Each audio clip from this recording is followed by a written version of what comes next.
Ah, pronto. Então, eu comecei a gravação agora do nosso Legal. painel, viu? Joia. Para quem está chegando agora, a gente está na primeira rodada de questão aí, o Alberto vai estar falando. Tá, então, se você me permite, eu preparei 4 slides para dar o meu posicionamento, né? A primeira pergunta, vocês estão vendo essa foto, esse slide aí? A pergunta para vocês aonde que a sua empresa se encontra quando você olha, né? É óbvio que o sonho de todo mundo, de todo gestor de empresa, é estar aí do lado esquerdo. Processos estáveis, ordenados, estruturados, comportamento previsível, consigo fazer previsões e assim por diante, né? Mas muitas vezes a gente, por mais que tenha um sistema de gerenciamento da rotina bem montado, faça projetos, faça kaizens para nivelamento de produção, ocorrem coisas que fogem do nosso controle e a nossa empresa começa a ir para o lado direito, né? Você não consegue estabilizar o processo, você tem que reagir, né? Você tem que se adaptar, você tem que flexibilizar o mais rápido possível, porque os processos se tornaram não estáveis, desordenados, não estruturados, comportamento não previsível.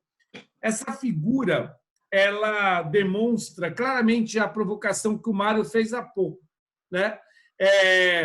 Vê só, muitas vezes nós somos formados em gerenciamento da rotina, melhoria contínua tradicional, que é o lado esquerdo, né, aí dessa figura. Só que a gente está vivendo, nesse momento, com a pandemia, muitas empresas estão vivendo do lado direito. E aí cabe a nós percebermos isso daí na organização e nos prepararmos para essa situação. Não adianta eu usar a mesma ferramenta para um processo estável, para um processo que está variando, que está sob controle, que está totalmente não estruturado. E esse é o desafio para a gente nas próximas semanas e assim por diante. Essa figura que eu estou mostrando para vocês é o Cunhaving Framework. Muitas das pessoas que estão aqui já viram isso, né? Mas o que eu quero falar é o seguinte: nesse Cunhaving Framework dá para mostrar como cada um de vocês pode ajudar na sua organização. Existe um quadrante que é esse do simples. Muitas vezes esse é o quadrante dos profissionais que querem estabilizar processo, padronizar processo, melhores práticas. Muitas vezes a gente tem que correr, né, nesses próximos dias para estabilizar processo. Para o processo que foi afetado, por exemplo, eu deixei de receber produto do exterior, eu tenho um cliente que tirou um pedido enorme, que eu tinha um grupo de pessoas preparado para atendê-lo. Então, muitas vezes, como que eu faço para estabilizar o processo numa situação como essa, né? O segundo quadrante aí do mundo complicado é o mundo dos belts, é o mundo dos PMOs, né? É o mundo dos experts técnicos, é o mundo que a gente vai criar capacidade analítica, né? Habilidade de gestão de projetos dentro das organizações. Então, esse lado direito é o mundo que boa parte de vocês está acostumado e está preparado. É aquele lado estável dos processos. Acontece, e aí vem a provocação que o Mário fez há pouco, né? A gente está indo agora para o lado esquerdo dessa figura que eu estou mostrando. É o mundo da agilidade, da flexibilidade, da adaptabilidade, onde não adianta eu aplicar ferramentas para processos estáveis ou processos que podem ser melhorados, porque é o mundo VUCA, é o mundo volátil, incerto, complexo e ambíguo. Então, profissionais como vocês, tem que começar a pensar como que eu me preparo para adquirir habilidades para lidar com esse mundo. E aí você começa a ouvir falar de metodologias, filosofias dentro desse espectro ágil, né? Você começa a ouvir falar de Design Thinking, Lean Startup, Kanban, Scrum, que são ferramentas, que são metodologias, né? Se você quiser chamar assim, que são mais apropriadas numa situação como essa. E, obviamente, você tem aí o mundo do caótico, né? O mundo do caótico é o mundo assim, a única coisa que você não pode fazer é não fazer nada. É o mundo dos heróis, né? Que bate a mão no peito e fala, olha, o que você tem que tomar ação é essa. Então, qual que é a minha mensagem para vocês que estão aqui? vocês, muito provavelmente, trabalharam a vida inteira do lado direito. Vocês são belts, vocês são experts em gerenciamento da rotina, Lean. Agora, o mundo de hoje, o alerta para vocês, e essa pandemia é o caso extremo, requer que vocês aprendam a lidar do lado esquerdo. Né? Cada vez mais os clientes da Seta, a gente está falando, a gente tem organizações ambidestras, que sabem trabalhar com o lado direito, porque tem processos nas organizações que conseguem se manter mais tempo estável. Mas há processos do lado esquerdo. Pega as áreas comerciais, pega a área de marketing, a área de desenvolvimento de produto.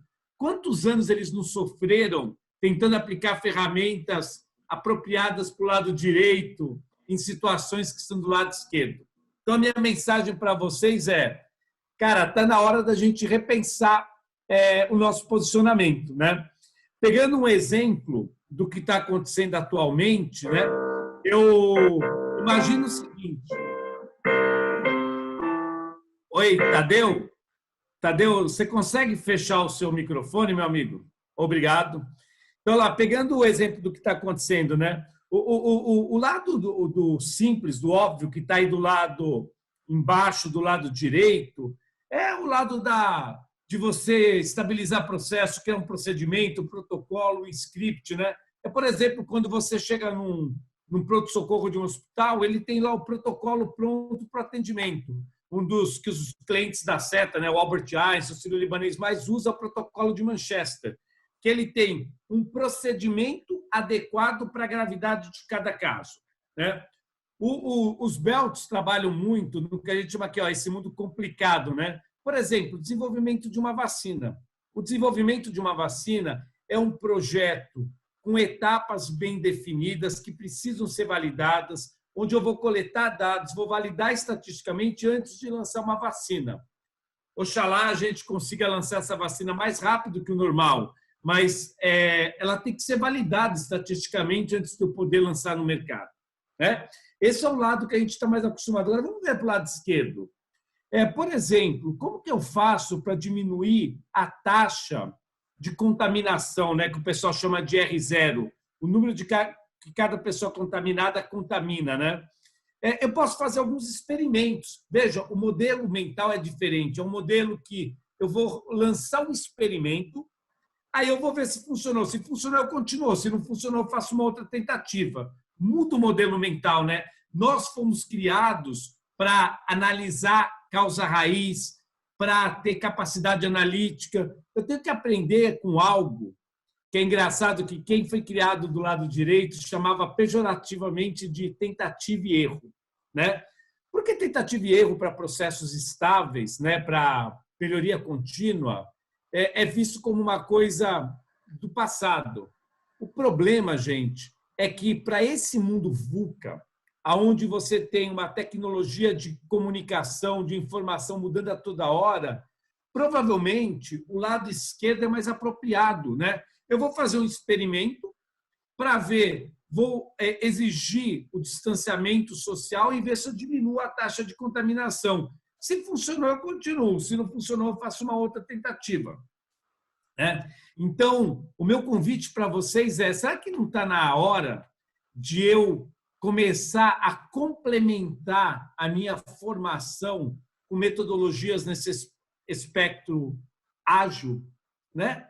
Falar de design thinking, falar de mentalidade ágil, não é uma coisa ou a outra. Os meus clientes, os clientes da Seta, estão falando de uma coisa e da outra. Ter pessoas que percebam qual é a situação que ela está e mude o modelo mental. E, obviamente, que também tem um modelo aí do caos, né, que você tem aí do lado esquerdo, embaixo, que é, por exemplo, quando você tem um caso do colapso hospitalar, onde não adianta você ter dinheiro, mas não tem vaga no hospital. E aí você tem que tomar uma ação imediata, por exemplo, fazendo os hospitais de campanha, como esse que eu botei a foto aí no estádio do Pacaembu, em São Paulo. Então, assim, gente, a minha mensagem para vocês é usar o que eu chamo de regra de 1/3. Eu falo o seguinte, 1/3 dos problemas que nós temos, a culpa é do mundo. O mundo está conspirando contra a gente. Eu não sei quem que é a culpa dessa pandemia. Nem sei se existe um culpado. Não sei se é um país, se é uma pessoa, se é um hábito, mas eu não tenho muito o que fazer. É óbvio que tem as outras áreas da minha empresa que poderiam estar fazendo alguma coisa e pode me atrapalhar. É um terço que eu não tenho o que fazer, mas tem um terço que esse está na minha mão. Então, que tal pegar o protagonismo da sua carreira e rever, né, a sua formação, como você tem se preparado, entender o seguinte: o mundo é diferente, o mundo é outro. Será que não são novas habilidades que eu tenho que adquirir que complementam as habilidades anteriores, porque eu me preparei ao longo de todos os anos? Eu estava comentando com o Mário e com o Fernando ontem, vários dos clientes da Seta. Pessoal, eu vou pegar o caso. Vocês têm o professor Gerisval da Vale, que está aí no grupo. Na Vale, a gente já fazia coaching de projeto há muito tempo, porque eu tenho uma pessoa no Pará, uma pessoa em Moçambique, uma pessoa em Minas. Eles já estavam acostumados com isso. Mas eu tinha cliente que abominava coaching virtual. Hoje, eu já estou fazendo coaching virtual de projeto com um monte de cliente. Eu estou dando treinamento de Yellow Belt, Green Belt, virtual. E assim, porque vários dos meus clientes estão dizendo: Alberto, eu tenho que aproveitar esse momento que o pessoal está trabalhando muito em home office e tal, e pedir para o pessoal rodar os projetos que são importantes, projetos para reduzir custo, projeto para gerar caixa, projeto para buscar estabilização de processos.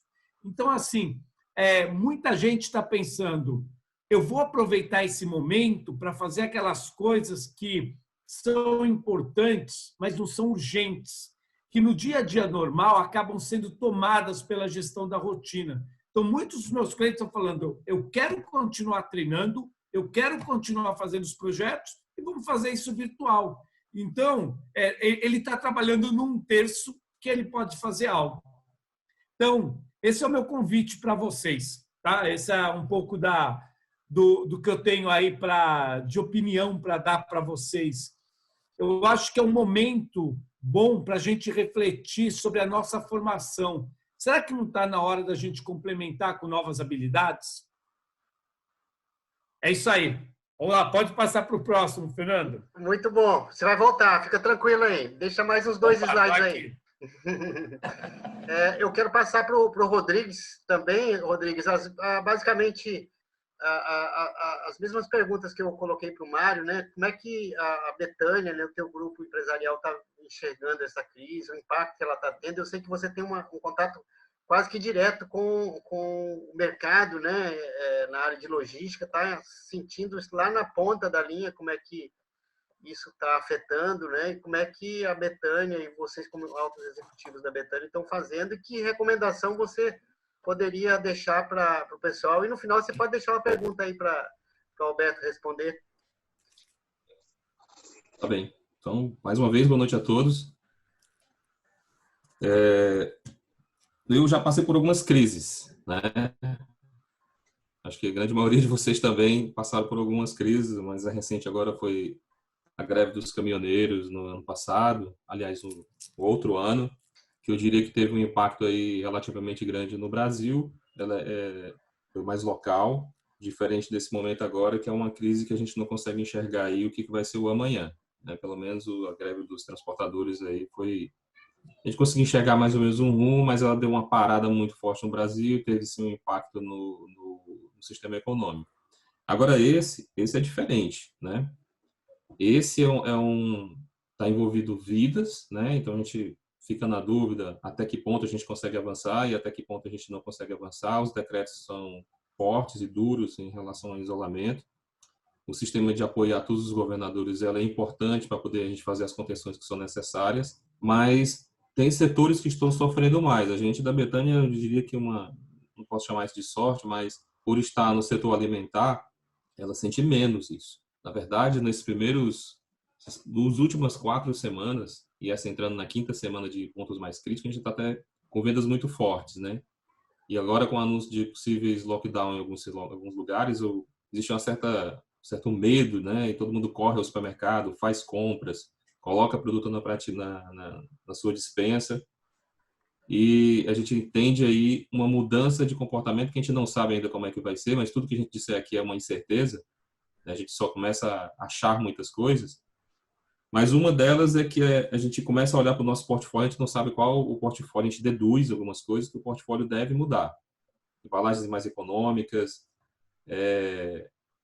com certeza não está saindo e não vai sair nos próximos momentos. Embalagens que têm preços maiores, que são os chamados on the go, né, que são mais caros e são consumidos em momentos oportunos, que não se tem mais. Então, é uma visão, um olhar aí intenso no portfólio.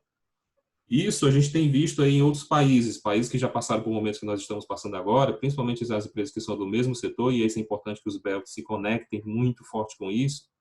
Quais foram os comportamentos que os países tiveram em seus consumos, né, em determinados momentos e em dias que essa pandemia vai evoluindo. 30 dias é um comportamento, 45 dias é outro comportamento, 60 dias é outro comportamento. Quando passa o pico, o que que volta? E o que que fica disso? Né? Os setores como o automobilístico, turismo, que estão sofrendo intensamente, e a gente vê isso perto da gente, tiveram que se transformar correndo para dispositivos B2C para poder conseguir vender os seus produtos. Eu tenho um colega que ele perdeu 95% da receita dele de uma hora para outra. Agora imagina você virar em 1 ou 2 semanas perder 95% da sua receita. Imagina como é que está a cabeça do proprietário, né? Certo? 30% de uma perda de receita até que alguma coisa assusta, porque você começa a ver ali que vai ter um problema grave com os pagamentos logo próximos. Aí você perder quase o seu faturamento total é bem crítico. Agora, uma das iniciativas que a gente tem tomado aí serve como uma referência, não como uma referência, assim, o que nós estamos fazendo, né? A gente construiu uma série de backups de mão de obra, porque a gente não sabe em que momento vai começar a faltar mão de obra nas linhas de produção, né?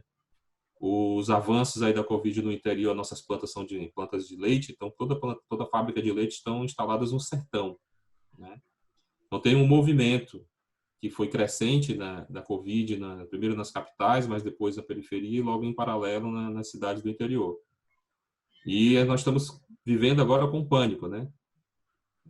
O pior momento possível, que é você parar uma planta de indústria de leite e as fazendas continuam chegando, mandando leite para a fábrica, e tem hora que você não tem nem como processar esse leite porque você não tem mão de obra, né?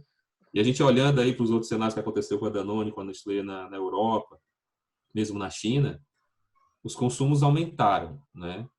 No setor de lácteo no Brasil, até agora, esse cenário se repete, mas eu não sei quanto tempo isso dura. Então, preventivamente, a gente está fazendo formação de caixa, não está construindo estoque, tudo que a gente consegue vender. E aí é uma dica que a gente até deixa para as empresas, que a gente viu isso em muitas recomendações, aí, tanto por empresas no setor, como empresas não construir estoque de forma alguma. Material obsoleto, material que porventura possa gerar caixa, coloca isso para gerar caixa, porque você não sabe em que momento você vai precisar. E se for tentar vender em momento de crise pior, não tem quem compre, né?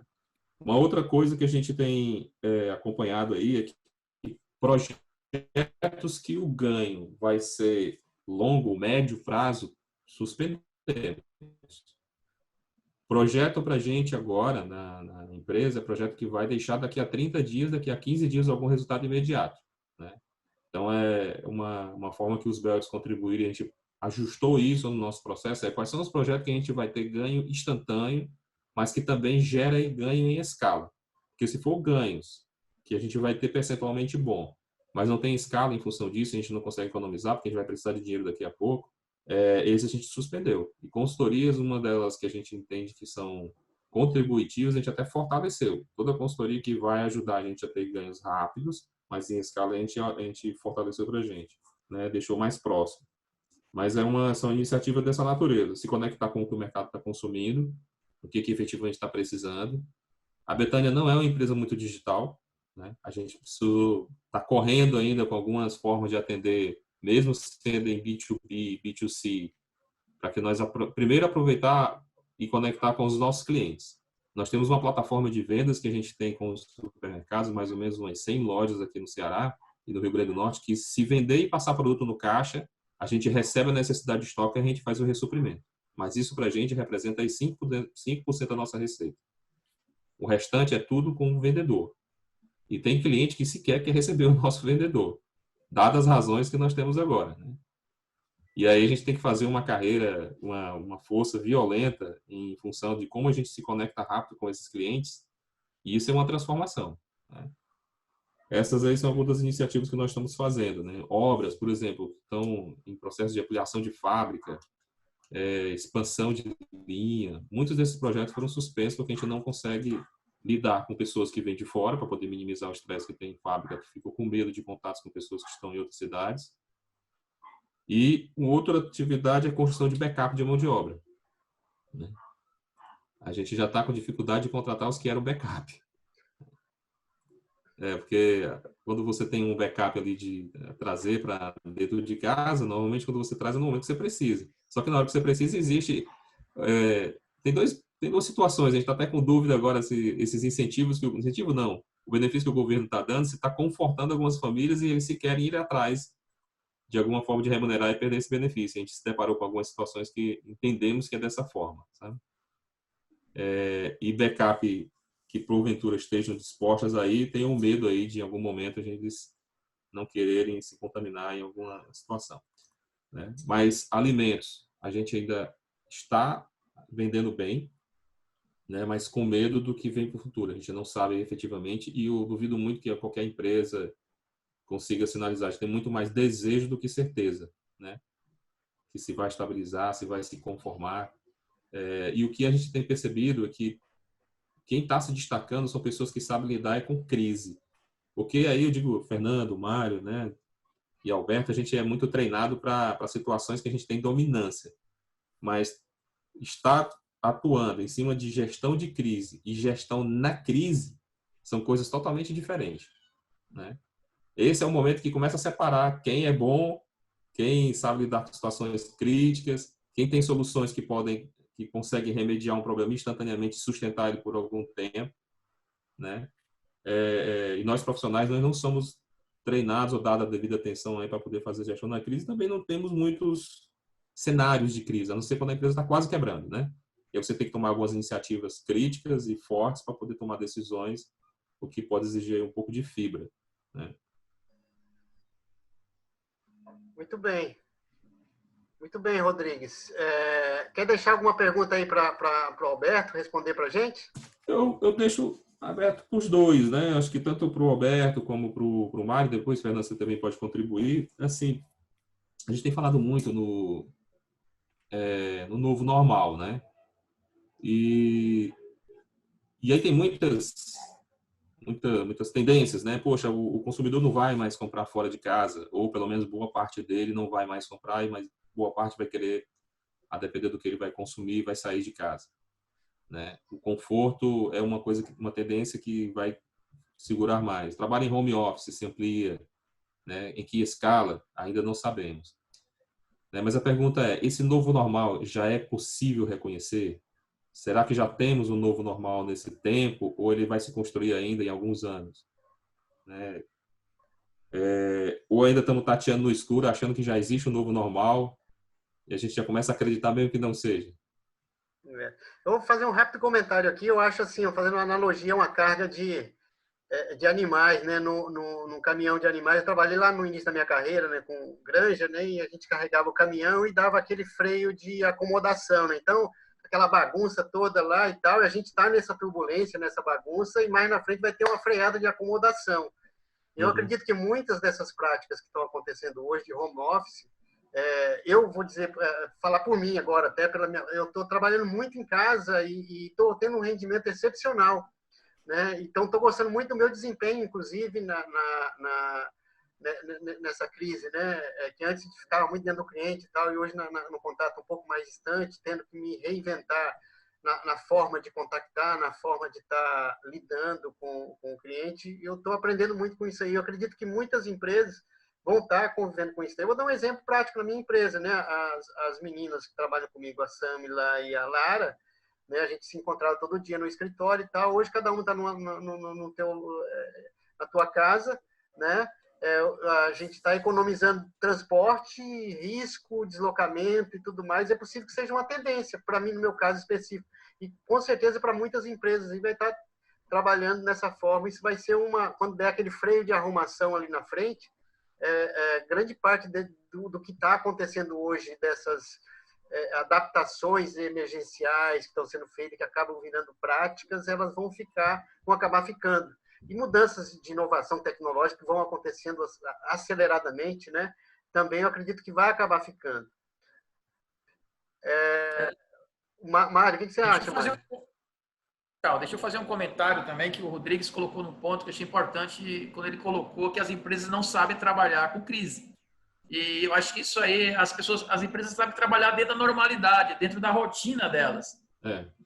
E eu acredito e eu entendo que as empresas que conseguem trabalhar em crise, ou seja, aquelas que têm plano de contingência, aquelas que têm equipes dedicadas à gestão da crise, essas empresas que estão mais preparadas para trabalhar com essas crises, elas vão sair desse problema, desse efeito Covid, muito mais fortes do que o que entraram, porque elas estão mais preparadas para isso. E eu esqueci também de comentar do foco dos nossos projetos, e o Rodrigues também reforçou, a proteção do caixa da empresa. Então, assim, tudo que envolve mitigação de risco, a gente também está priorizando agora. Guardando o caixa, protegendo o caixa, criando comitês para gerenciar a crise e, principalmente, tentando sair mais forte do que a gente entrou nessa crise, né?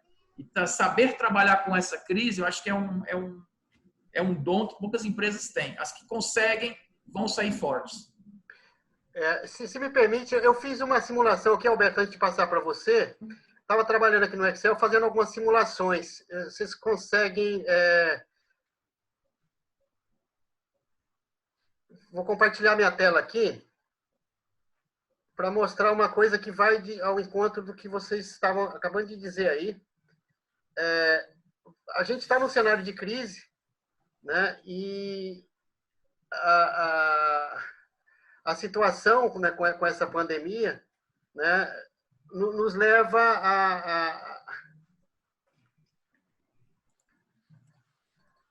Deixa eu colocar o óculos aqui. Acho que todos conseguem ver essa tela que eu estou compartilhando aí, né? Sim. Sim. Pronto, aqui é aquela famosa DRE, né? A gente está começando aqui com a receita líquida de venda, já teve os impostos das vendas e tudo mais, né? Vamos pegar um faturamento aqui de R$1.000, poderia ser 1 milhão, né? E qual é o impacto que eu tenho se eu aumentar as vendas, que é uma situação que não vai acontecer com a grande maioria das empresas, que vai ter uma queda. Eu estava lendo ontem uma projeção da UBS, ela estava dizendo, viu, Mário, esse cenário que você falou de 3,5%, 4%, é o cenário que o Paulo Guedes, nosso ministro da Economia, tem falado, mas eu gosto muito dele, admiro ele está sendo muito otimista. A UBS tratou aí um cenário que talvez essa crise vai trazer 10% de queda na economia, né?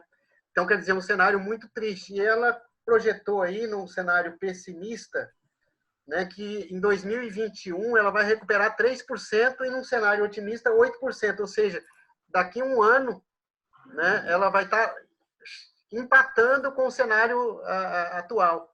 Ou seja, é muito preocupante, né? Então, quer dizer, possibilidade de aumentar vendas, exceto algum nicho, um outro tipo de empresa, vai aumentar. Então, realmente, tudo isso que vocês falaram a ideia é reduzir custo. Eu fiz uma simulação aqui, ó, a gente aumentar 50% na venda, né? Em comparação com reduzir 8,5% do custo. É quase a mesma... reduzir 8,5% do custo é mais vantagem do que aumentar 50% da venda. Né?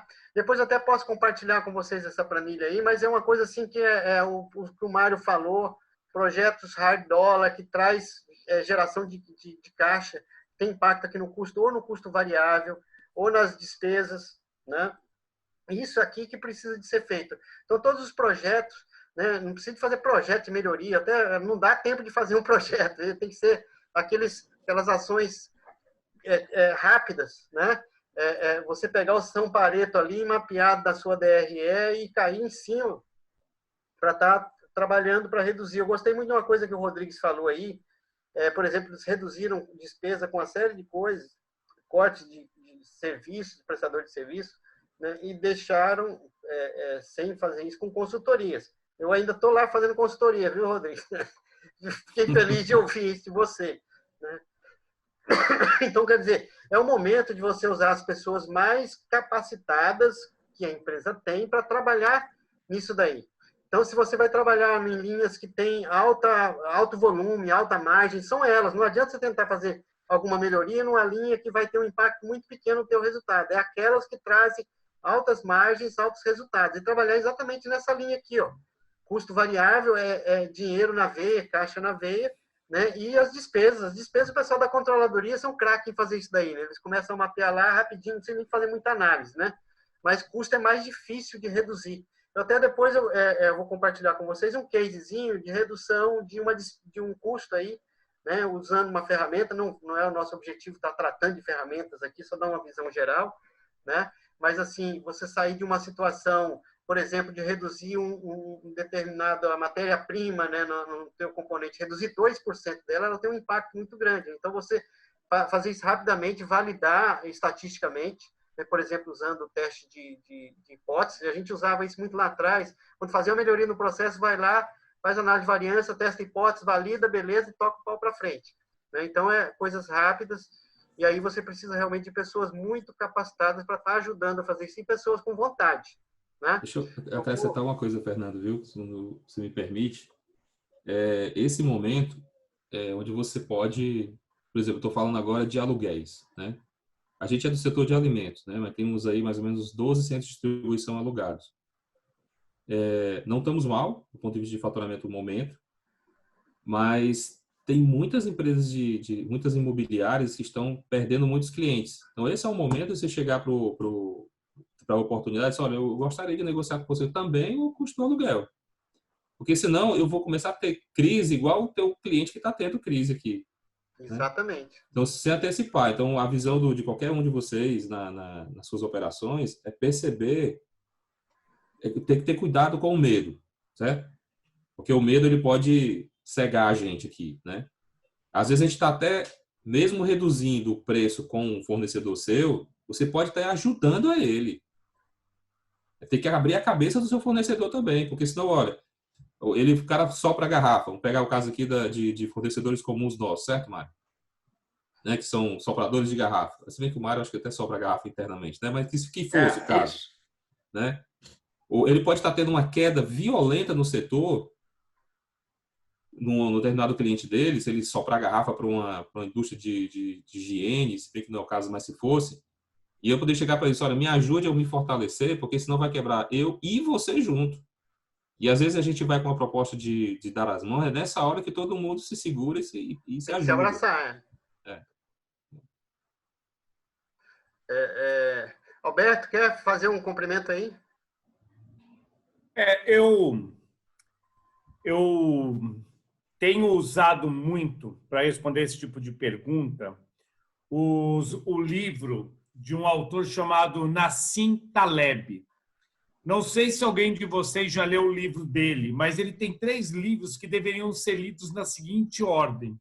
O primeiro deles é A Lógica do Cisne Negro, o segundo é O Antifrágil e o terceiro é o Arriscando a Própria Pele. Ele fala o seguinte, tem empresa que depois dessa crise vai quebrar. Essa é a empresa que a gente chama de frágil. Tem empresa que vai conseguir cortar custo, vai conseguir gerar caixa e vai sobreviver. Ela vai ser pouco impactada. Isso é que a gente chama de empresa robusta. Mas o conceito dele, que é genial, é do antifrágil. Quais são aquelas que, numa situação como uma pandemia, que é o tal do cisne negro, elas saem mais fortes do que entraram? Elas usam a crise para passar por cima dos concorrentes, obter uma vantagem lá na frente. Então, é óbvio, o papel nosso dos belts, né, pensar no presente, no curto prazo, como que eu minimizo os problemas, eu deixo a empresa mais robusta, mas eu olhar falar o seguinte, quando passar essa crise, eu quero estar 10 passos na frente do meu concorrente.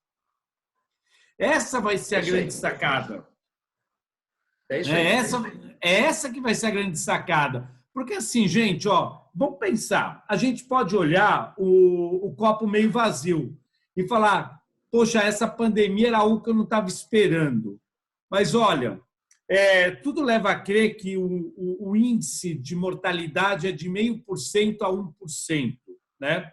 Tanto que, quando eu olho que o Brasil tem 8 mil mortos, eu falo, deve ter 800 mil contaminados, e não 120 mil contaminados. Tá?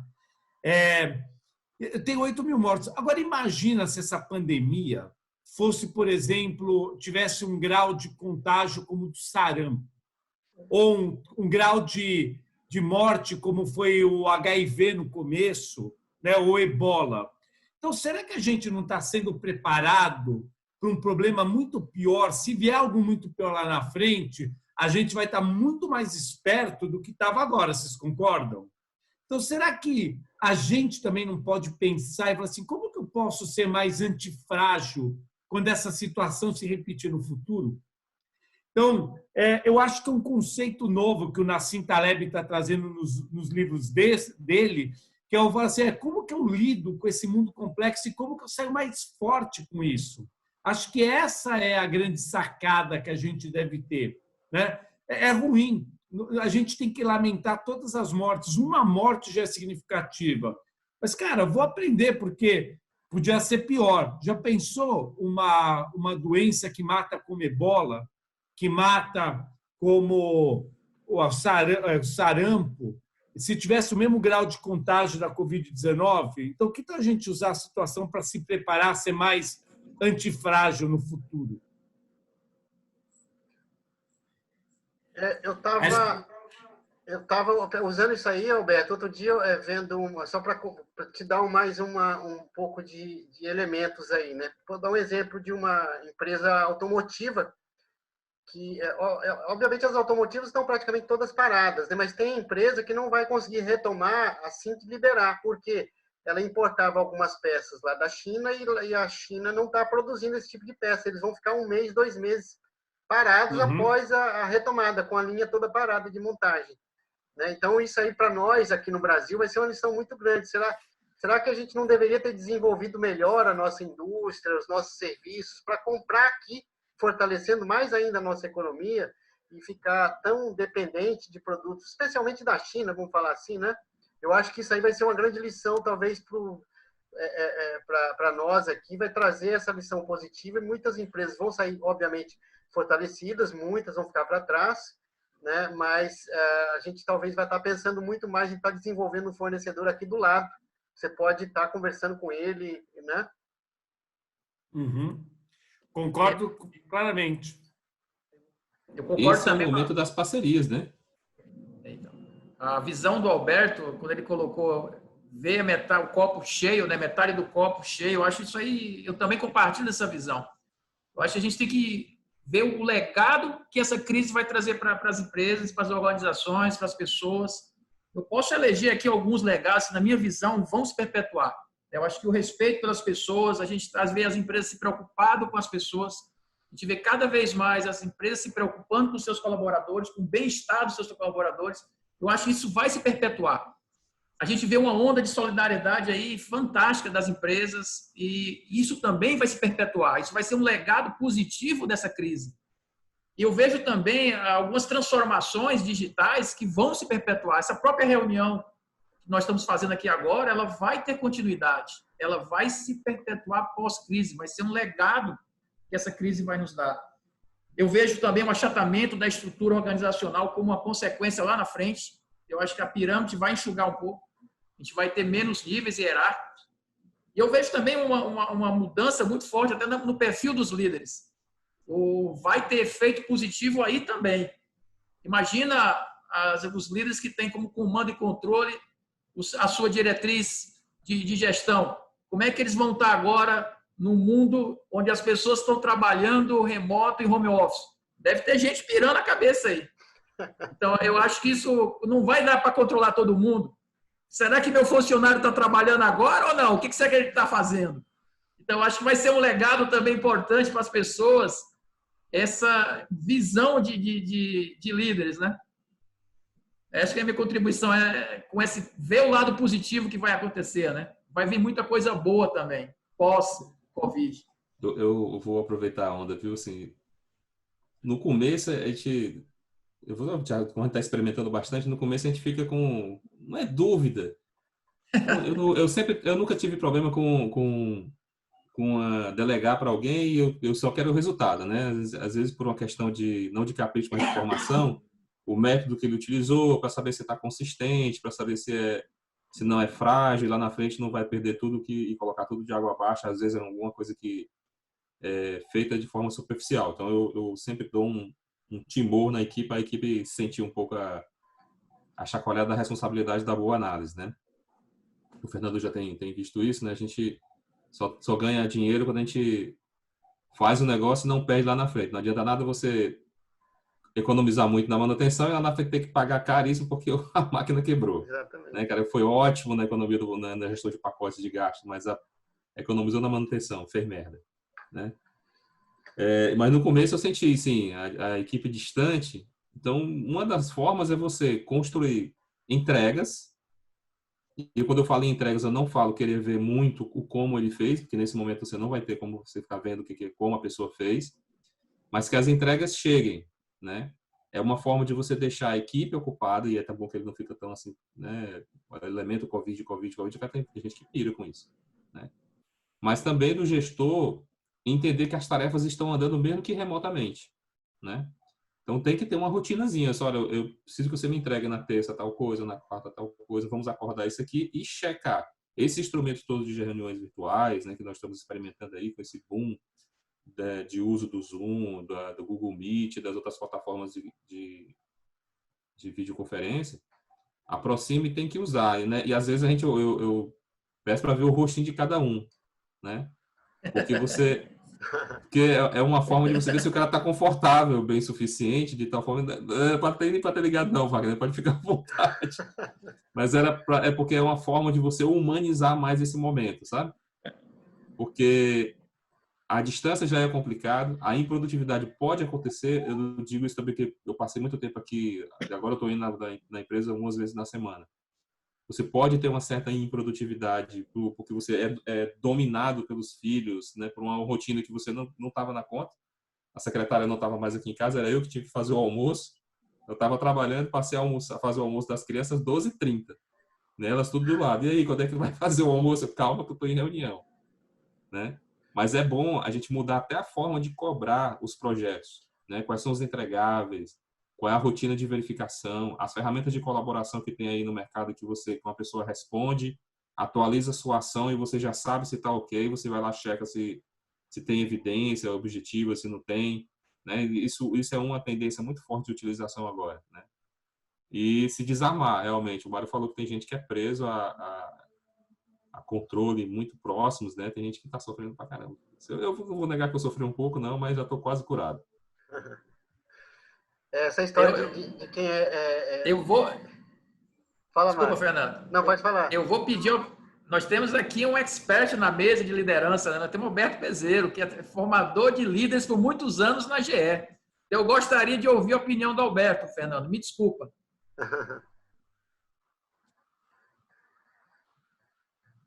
Alberto, como você está vendo essa nova liderança que vai surgir aí nesse momento pós-Covid? Como é que você está vendo o momento atual?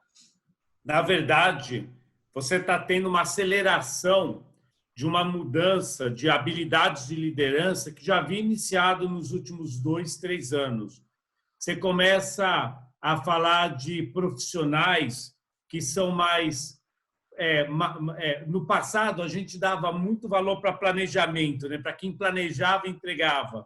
Hoje, você está buscando profissionais que são capazes de reagir a mudanças, que aceitam as mudanças como algo que é inevitável e que tem flexibilidade e capacidade para gerenciar essas mudanças. Né? No passado, a gente buscava profissionais que trabalhavam para mitigar risco.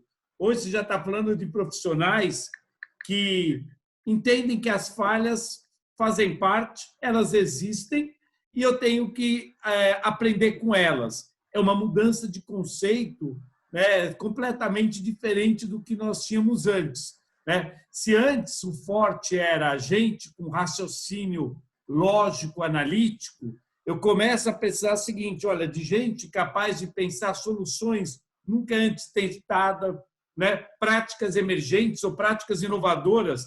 Se nós fomos criados para buscar as boas práticas ou as melhores práticas, então a gente começa a mudar até a forma de lidar, de mudar. E mais uma coisa, de trabalhar em equipe. Hoje, o meu papel como líder é alinhar a equipe e dar autonomia. Tinha gente que no passado falava, opa, não dá para ter as duas coisas. Se eu tenho um alinhamento forte, eu não dou autonomia. Ou, se eu dou muita autonomia, eu não tenho alinhamento. Hoje, você já está falando o quê? De equipe autogerenciável, né? Você está falando de empresa sem hierarquia. Como que é, né, viver num mundo sem comando e controle?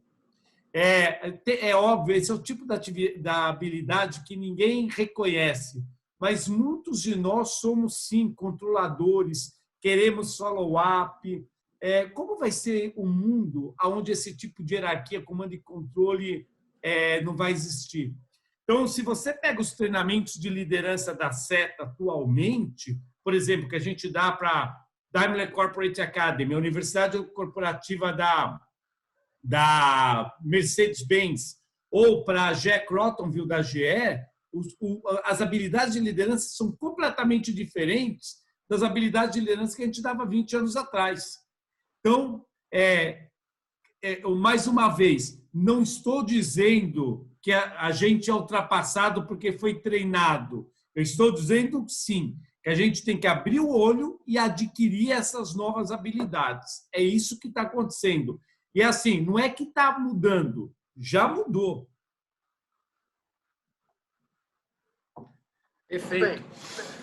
Verdade. A gente está caminhando aqui para próximo do encerramento. A gente planejou terminar às 20 horas e 20 minutos. Né? Eu queria passar aqui para o Alberto. Eu acho que você trouxe mais alguma coisa para apresentar, não foi, Alberto? Não, eram essas 4 slides que eu tinha para mostrar para vocês. Eu dei uma reduzida no que eu tinha mostrado para não tomar o tempo dos colegas, né? Porque tem muita gente para falar coisa importante. Então, eu resumi aqueles 4 slides. Aquela abertura que você tinha falado de fazer ontem, uma rodada aqui, eu não me lembro do que você estava planejando fazer. Não, é só isso mesmo, por só enquanto, isso, né? Fernando. Isso. Ok.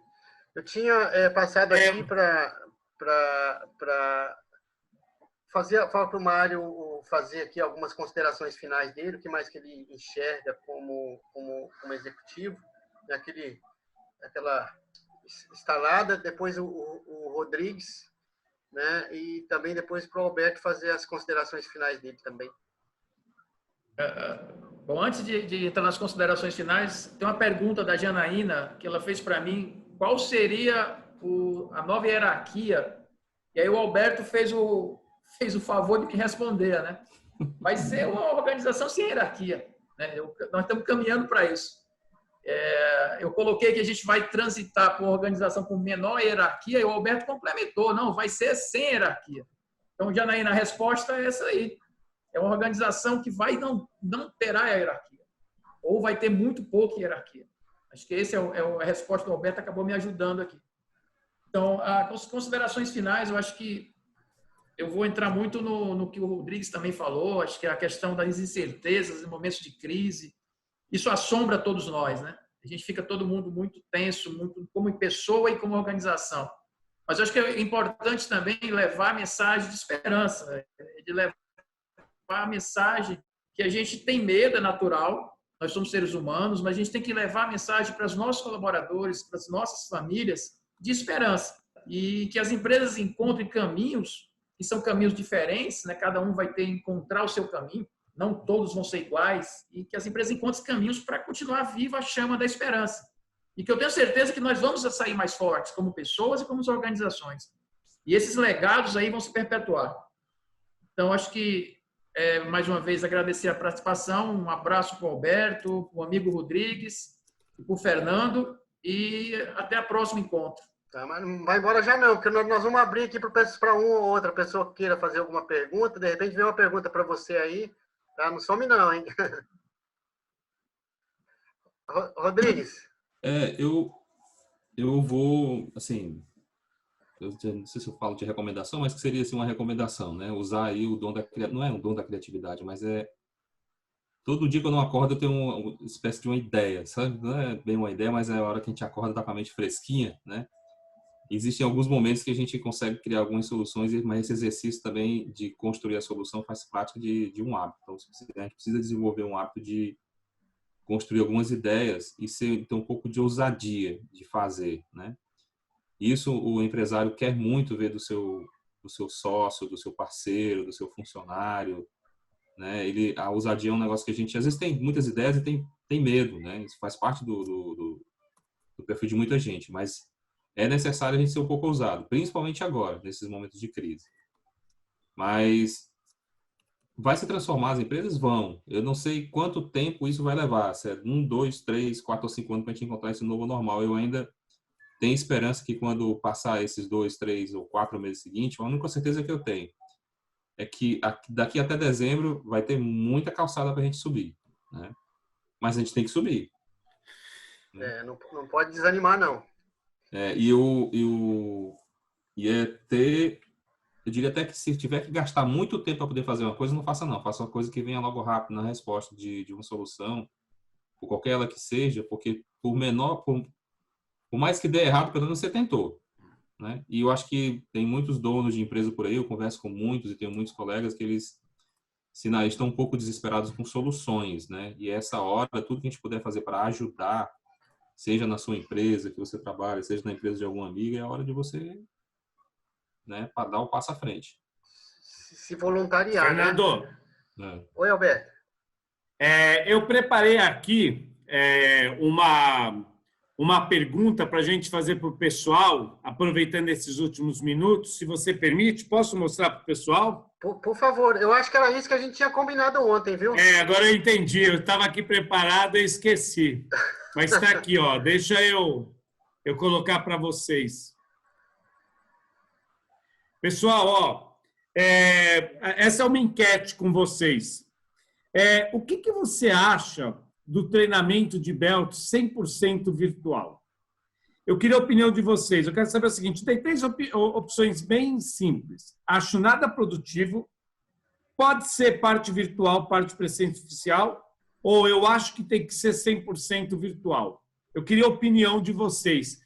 Entra nesse site aí, o www.menti.com, com esse código. Pode usar o seu celular ou o próprio computador e vota para mim.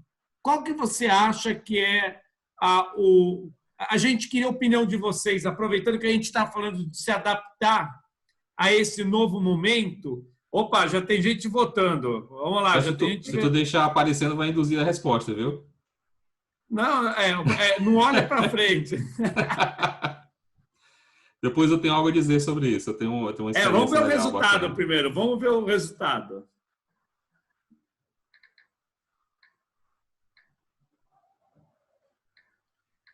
Olha lá, 13 pessoas já votaram.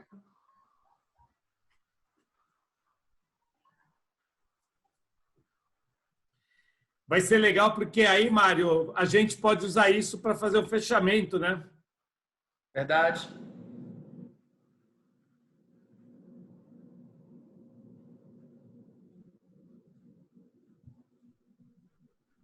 Opa, vamos lá, 30 pessoas já votaram.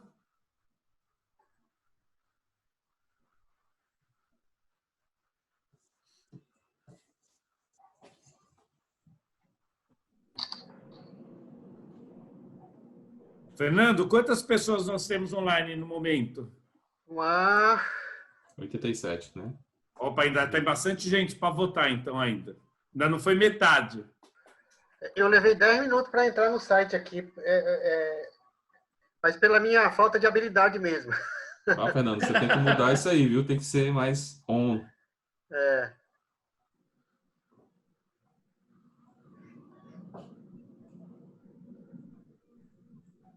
Para Olha lá, facilitar, é só colocar o link no grupo ou aí no chat.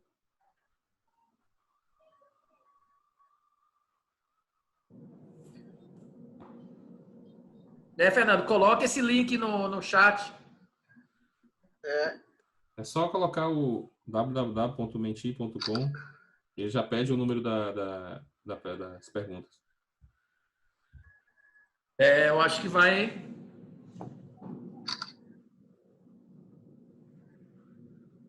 Olha lá, 55.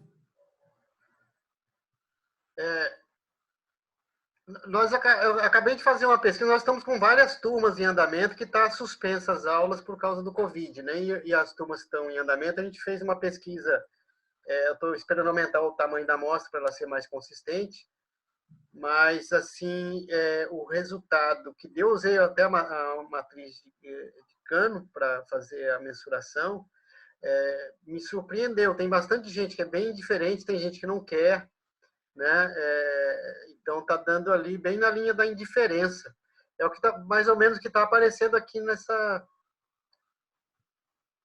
nesse resultado. Só que o indiferente é uma coisa muito eu tenho muito medo dessa quando cai esse modelo do Kano lá para tomar uma decisão, né? Quando você pega alguém que é indiferente, qualquer situação ela vai ficar extremamente insatisfeita, né? Quando está exatamente nessa linha da indiferença aí, né? Eu tive uma experiência que eu estou nas minhas turmas de Excel avançada, a gente teve que interromper logo no comecinho do isolamento, né? E aí eu tive turmas que eu comecei presencial e tive que terminar online. O pessoal ficou muito satisfeito, sabe? Que bom. Bem satisfeito. Legal, eu acho que a gente já tem um bom número aí para analisar, Fernando. E aí, né, a parte virtual e parte presencial, né? Por aí. Mas tem o público do online, ó. O público do online, né? O público do online está surpreendendo, hein? Você vê que pessoas que são totalmente contra, né, acho nada produtivo, é um número bem pequeno de pessoas, né? Pouco mais de 10%. Agora, tem aquelas pessoas que sim, acreditam que tem que ser, eu prefiro 100% virtual, e chama muita atenção. Muito, né? muito. É interessante, cara. E pode ser parte virtual, a parte principal é a grande maioria das pessoas, 60% quase das pessoas. Porque no futuro, talvez esse parte presencial e virtual vire 100% virtual. Essa é uma pergunta boa para a gente fazer para as pessoas que contratam serviços nas empresas, né? Um CEO, um diretor de RH, você quer formar as pessoas que vão liderar projetos, tal, você aceita 100% virtual? Talvez a resposta seja um pouco diferente, mas acho que isso é legal para a gente compartilhar com o pessoal. Né? Fernando, acho que é interessante porque trabalhar com treinamento virtual hoje ele é uma forma de lidar com essa complexidade, né? De você não poder ter o treinamento presencial e você ter a alternativa de continuar virtualmente. Exatamente. Tanto é que a gente está perguntando exatamente para o cliente o que você acha, né? E aí a gente está analisando para tomar uma decisão, porque eu fico preocupado, por exemplo, né? Vamos falar aqui do treinamento de Black Belt. Black Belt, você só 90% do curso é estatística pesada, né? E aquela interação professor e aluno ali no corpo a corpo, ela faz muita diferença. Green Belt é um pouquinho mais tem um pouco mais de ferramenta mais qualitativa, de entendimento mais simples, né? Tem algumas outras que algumas pessoas têm um pouco mais de dificuldade, talvez dê para levar, mas Black Belt tem uma resistência, eu particularmente tenho uma resistência muito grande em fazer online. Então você é um dos 8 lá, Muito bem.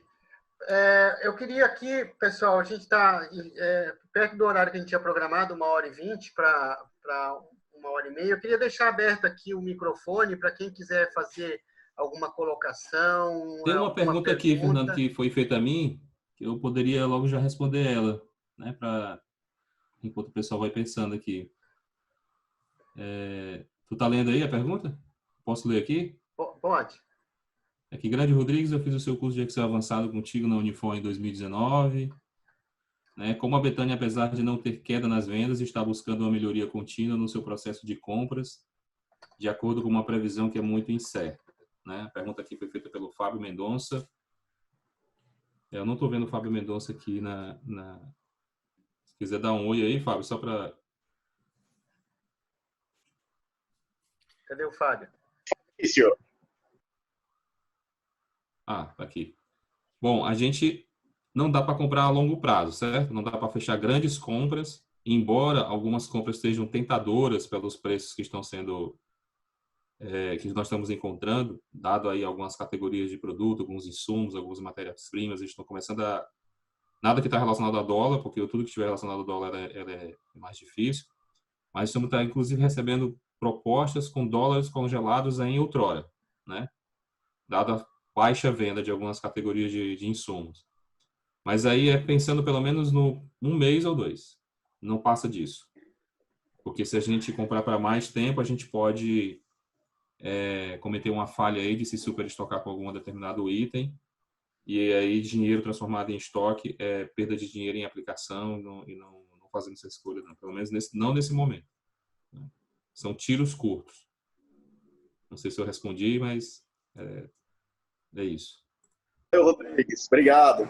Tá ótimo. Mais alguém queria se voluntariar a uma pergunta? Pode abrir o microfone, sem problema, viu, gente? Eu pedi para todo mundo desligar antes, exatamente para não acontecer de um cachorro latir lá no quintal e tudo mais, mas está aberta a palavra. Tem pergunta para o Alberto sobre a área de saúde aí.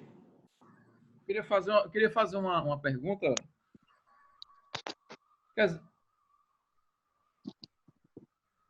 Posso? Pode, Sim. Wagner, por favor. À vontade. Vocês falaram muito sobre a questão aí, foi até o Mário que levantou, sobre a questão da hierarquia plana, né, na gestão. Hoje aqui na Perbras, nós temos apenas três níveis, né, na nossa hierarquia, que é o diretor, o coordenador de contrato e o colaborador. Entendeu? Então, assim, só temos esses níveis dentro da empresa. É uma hierarquia totalmente plana. E a minha pergunta seria o seguinte. O que é que vocês acham da flexibilização, né, das leis trabalhistas nesse momento? Que impacto causou, né, nesse setor? Ou se não houve tanto impacto, né, o que é que as leis trabalhistas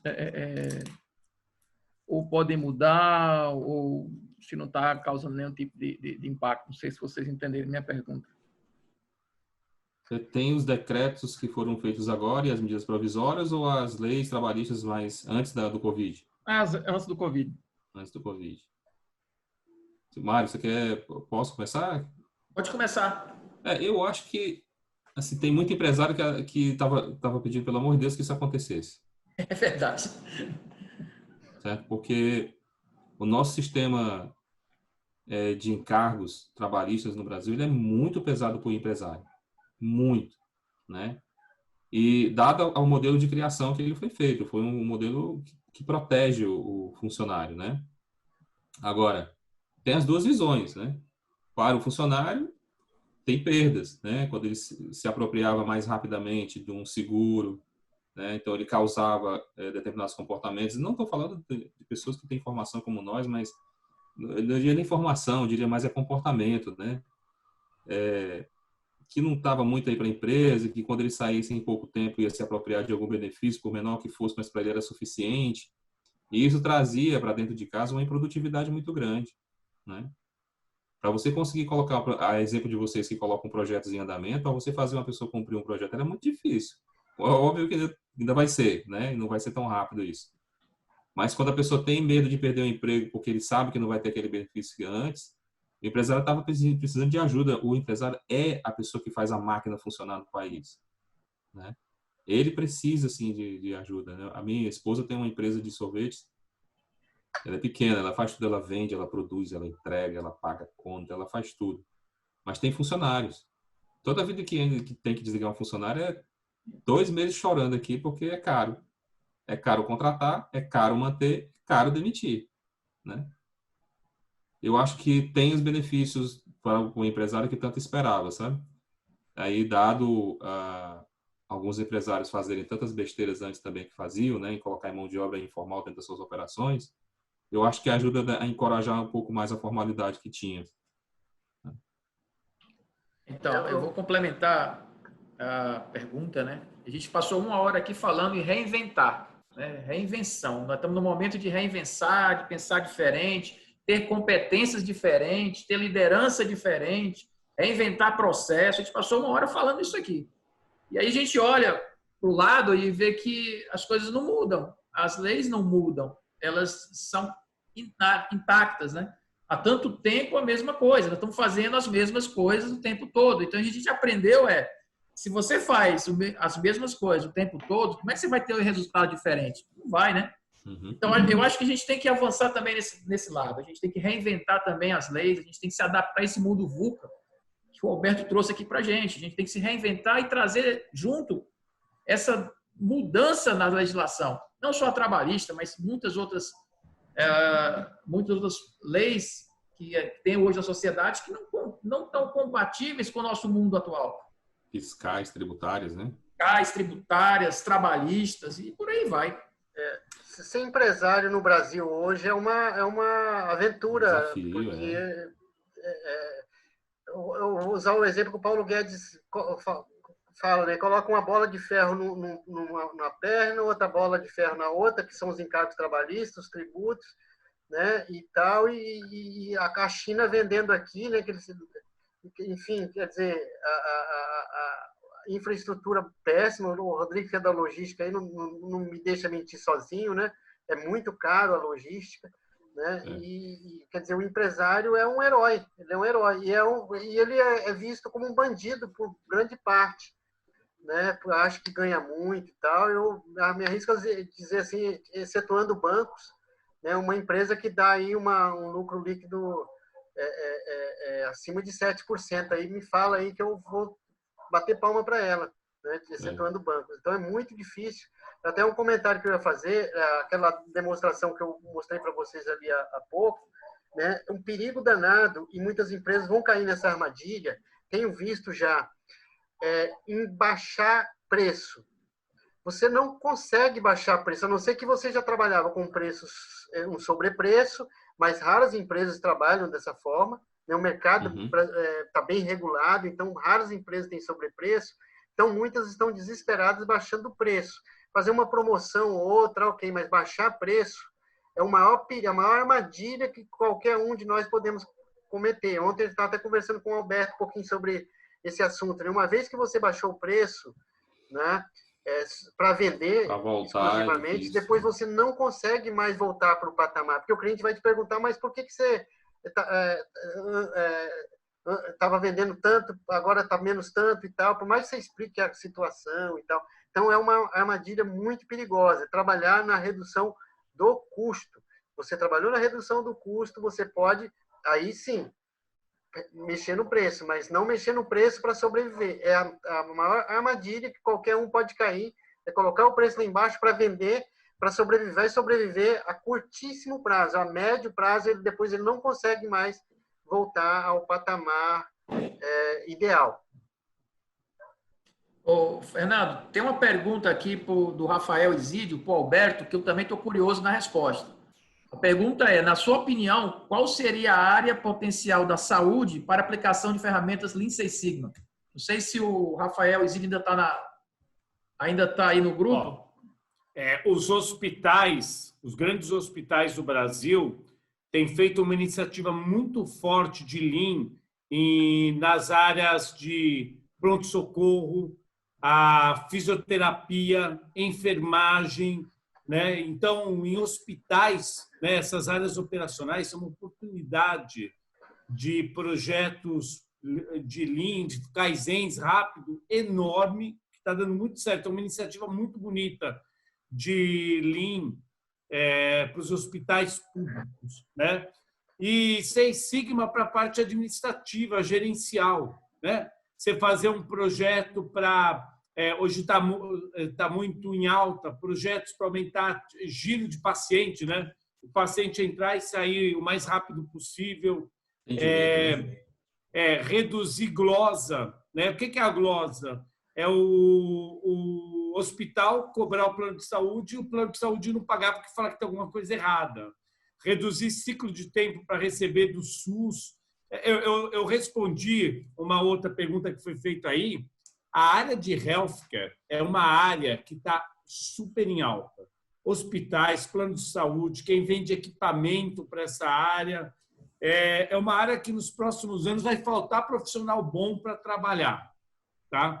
Então, assim, praticamente, e não é só o projeto de melhoria, gerenciamento da rotina, protocolo, tal, tem muito profissional com formação industrial migrando para a área hospitalar. Tá? Então, é uma área assim, muito em alta. A área financeira também continua alta. Acho que a área de saúde toda, de uma forma geral, vai transformar o mercado, né? Vai se revolucionar. É. Vai ser talvez o maior aprendizado, né, que a gente vai ver em termos de mudança, vai ser na área de saúde. Talvez... Tanto o atendimento como o fármaco, né? Já estava em alta. Já estava em alta. É uma área assim que muito forte. E assim, quem continua forte é financeiro, banco, seguro. Tecnologia. São áreas assim, tecnologia. Eu estou fechando o projeto agora, no meio da pandemia, nessas áreas. Então, assim, em compensação, tem áreas mais tradicionais que estão vendendo almoço para pagar a janta. Uma outra... Desculpe, Rodrigues. Não puxando a sardinha para a logística, mas a logística de entregas rápidas e curtas, ela está numa ascensão violenta agora e eu acho que ela deve continuar, talvez um pouco menos, mas muito maior do que era no passado. O setor agro continua muito forte também. Não pode esquecer o agro. No Brasil, principalmente, é um setor que ainda parece assim, é um setor antifrágil atualmente, cara. Ele vai ser mais forte ainda. Sabe o conceito do antifrágil? É o setor agro no Brasil. Que não sente a pancada, né? Não, ele sai mais forte. Esse é o... Verdade. E uma coisa que é bacana, isso aí, que o setor agro brasileiro representa muito do PIB, né? Isso aí vai estar ajudando o Brasil, talvez, a não quebrar muito rapidamente. É isso aí. Muito bem. Pessoal, mais alguma colocação, alguma pergunta? A gente está no horário aqui. Eu tenho, Fernando. Eu tenho sim. Por favor. Boa noite. Ô, Ricardo. Boa noite. Boa noite a todos. Um prazer falar com todos vocês. Foi falado, o Peseiro falou sobre o novo líder, né? Eu estava refazendo a reflexão aqui sobre esse novo líder. Eu queria fazer uma pergunta que pode ser um dos três que pode responder, um dos quatro, aliás, na verdade. Eu me lembrei agora, quando eu estava fazendo o FBA, que é o Instituto Federal da Bahia, eu fiz o curso técnico em mecânica e fui cair na linha de produção da Brahma em Camaçari, né? E me deparei com isso justamente, eu chamo profissional camaleão, né? Desde 94 eu venho passando por essa evolução, né? Lá eu aprendi na marra mesmo, a ser esse profissional versátil, né? E eu estava, esse período de quarentena, eu estava com meu filho aqui estudando, e olhando a grade curricular dele, as matérias, né? E me fez essa reflexão, né? A nossa educação nunca foi treinada para isso, né? Essa nova geração que está crescendo, está fluindo agora, que vai ser o futuros líderes, né? Não passam essa formação nas escolas, né? Então, minha pergunta é justamente isso. Como é que a gente consegue, né, mudar essa cultura? Porque eu aprendi literalmente na marra. Tudo que eu aprendi em forma de liderança, no primeiro momento foi na marra, no chão de fábrica mesmo, no Gemba, né? Aprendendo, praticando, né? Eu fiz o curso técnico na universidade, a gente não tinha disciplinas, né, de liderança, né? E hoje, se a gente olhar a grade curricular das universidades, são poucas que ainda têm digamos assim, a liderança como disciplina, né? Então, a minha pergunta é justamente essa. Como a gente consegue mudar isso? Ricardo, sabe o que... Desculpa, Fernando. Só vou jogar a pimenta aí para vocês. Ricardo, a gente tem um problema muito sério no Brasil, que é a educação.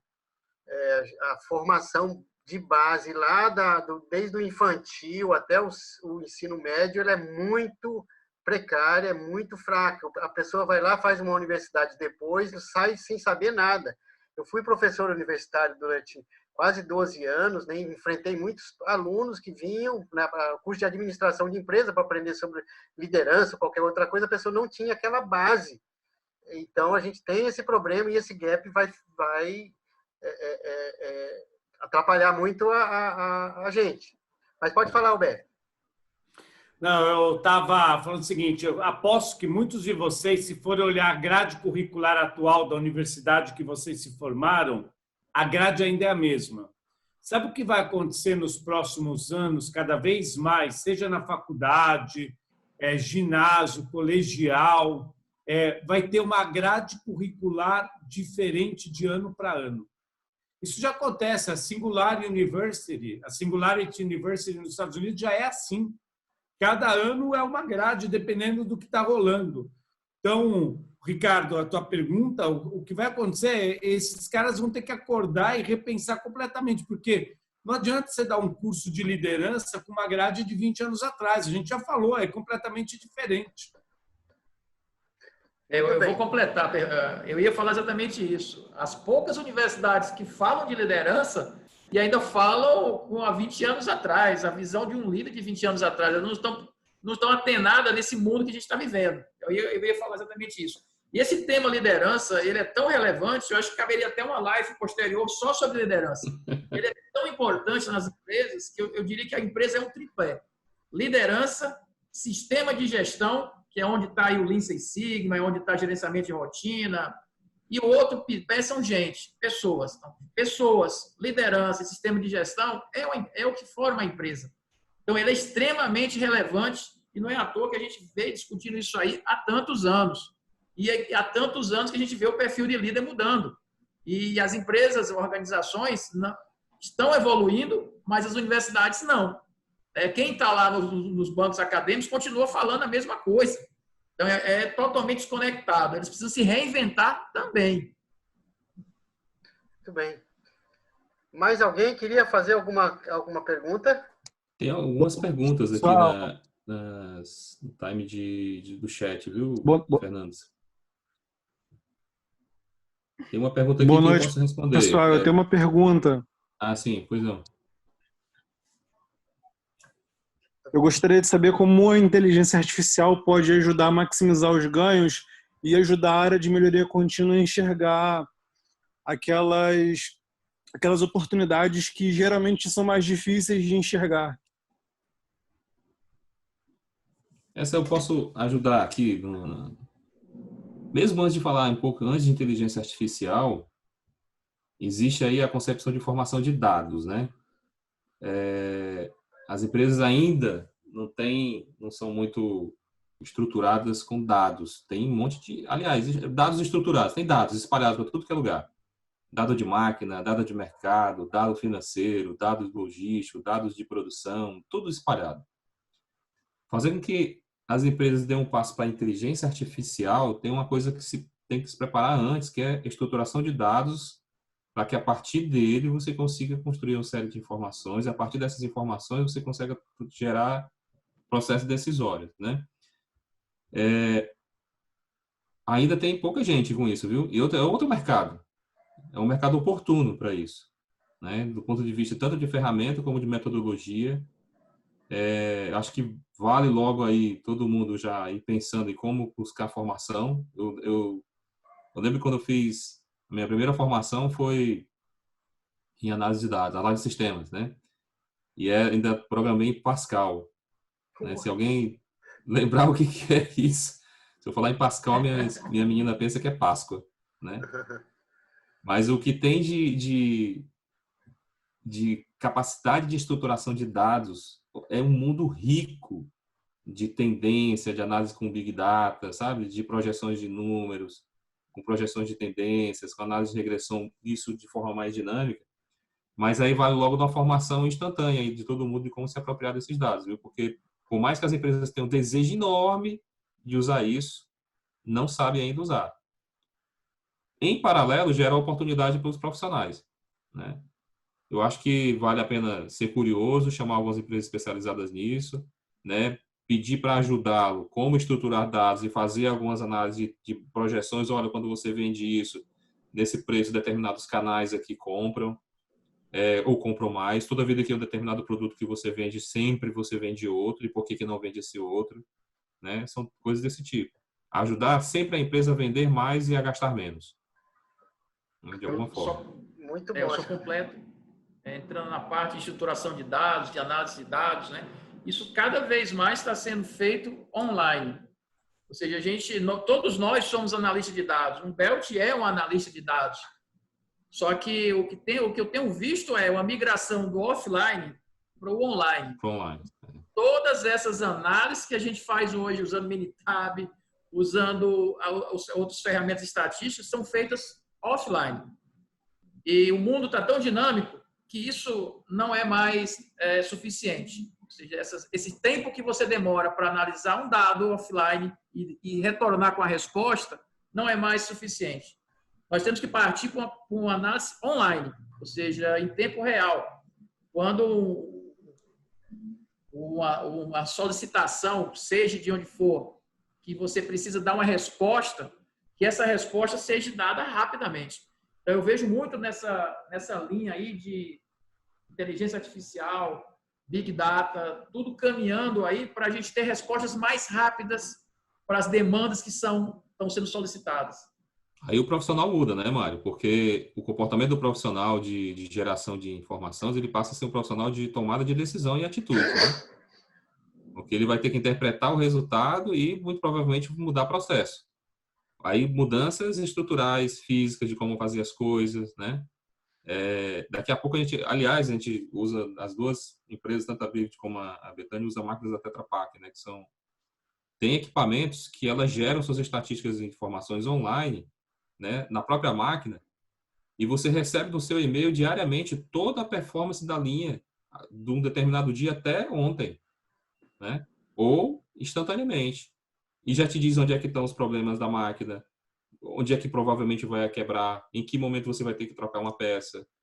Isso gera decisões para você. Óbvio, se você não olhar esse relatório e não fazer nada com ele, você vai ter um problema, né?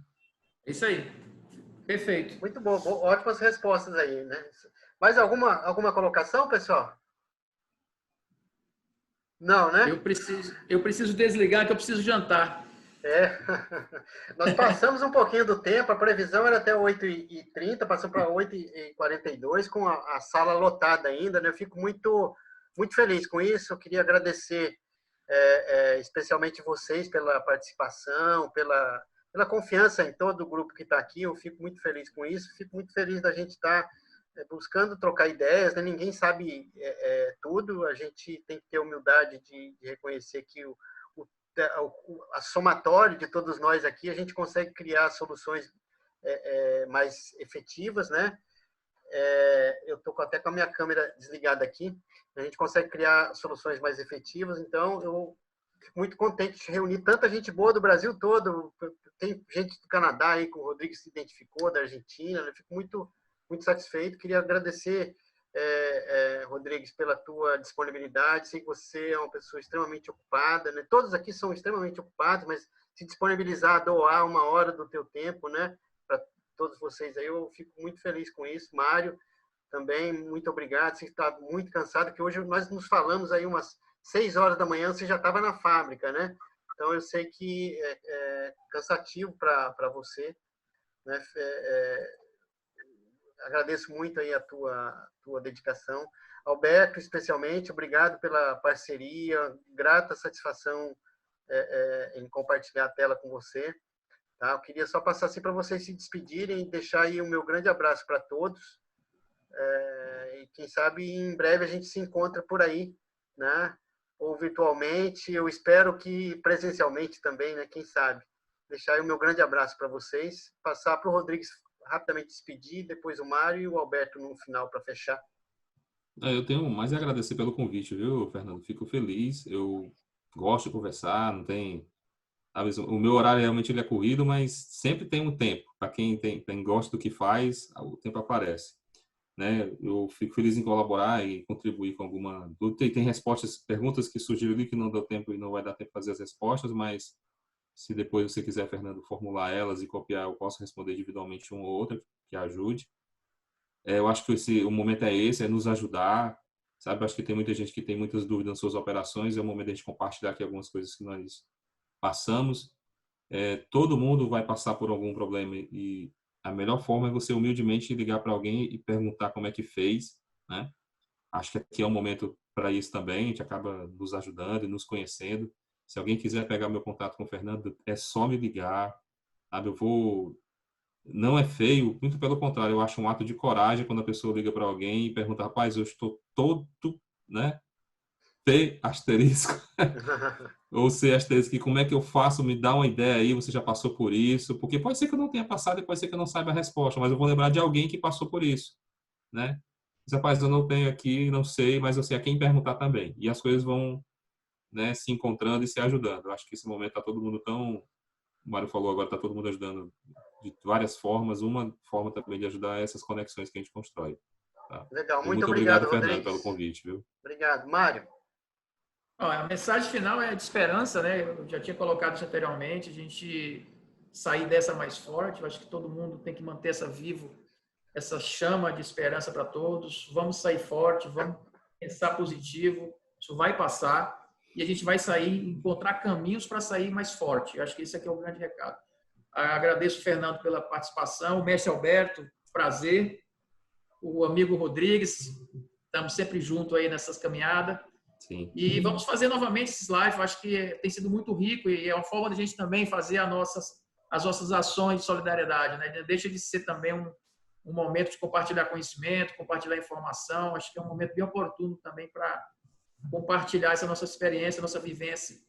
Então, obrigado a todos, pessoal. Legal, Mário. Alberto? Maravilha. Bem, o meu recado final é: invistam na principal ferramenta de gestão de carreira que existe, que é a rede de relacionamento. Isso é o maior ativo que você pode carregar ao longo da sua vida profissional.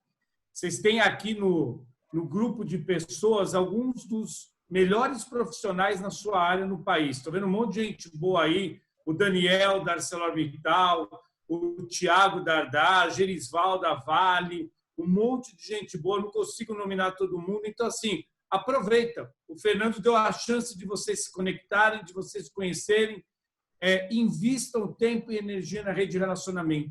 É um ativo de retorno infinito. Obrigado pela oportunidade, pessoal da Polo Soluções, Rodrigues, Mário, Rama, pessoal que está aí, Ricardo. Foi uma honra compartilhar esse momento com vocês.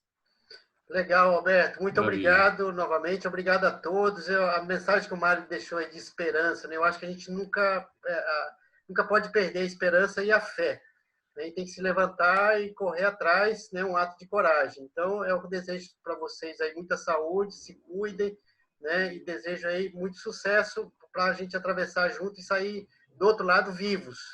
Fernando, tem uma práticazinha que o pessoal faz, que é tirar uma fotozinha, sabe? Era bom que todos pudessem abrir a câmerazinha e você fazer um print ou tirar uma foto da tela. Legal, para guardar de lembrança do momento de hoje. Quem é que se habilita a tirar o print aí para colocar? Eu posso até... Todo mundo dá para fazer aqui, eu consigo fazer com o recorte da captura do Excel, do Windows. Peraí. Tá. Ou tira a foto do celular, tudo tá certo. Eu vou dar um print screen aqui. Pronto. Deixa eu saber se pegou, né? Saber se tem mais gente que vai conseguir abrir a câmera. É legal. É bem bacana. Consegui. Deu certo? Obrigado. Consegui. Depois eu vou Excelente, postar lá no grupo. Excelente, Maravilha. pessoal. Vamos lá, a gente vai matar o Mário de fome. Vai jantar, Mário. Já tô. A esposa tá ligando já para casa já. É Grande bom você levar abraço, um bom gente. jantar, hein? Um abraço, gente. Tchau, tchau. Prazer. Tchau. Um Fico à abraço. disposição de todos aí. Um grande abraço. Sucesso.